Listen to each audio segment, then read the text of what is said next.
Take our lead, let's help you make your mark. Our goal is your satisfaction. Let us show you the way. Within Army, the authorized holder, defined in Glossary Appendix B, is responsible for determining, at the time of creation, whether information in a document or material falls into a CUI category. If so, the authorized holder is responsible for applying CUI markings and dissemination instructions accordingly.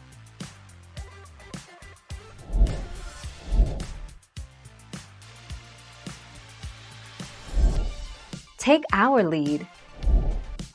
CUI replaces legacy markings in the header, footer, and portion markings.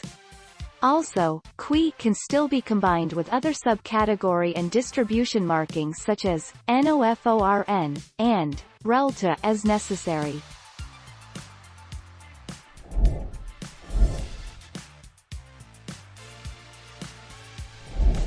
Let's help you make your mark. Marking Fouo information pages of the document that contain Fouo information shall be marked for official use only at the bottom. Each paragraph containing Fouo information shall be marked with the abbreviation Fouo in parentheses at the beginning of the Fouo portion. Thank you for watching. Please subscribe and hit the bell notification.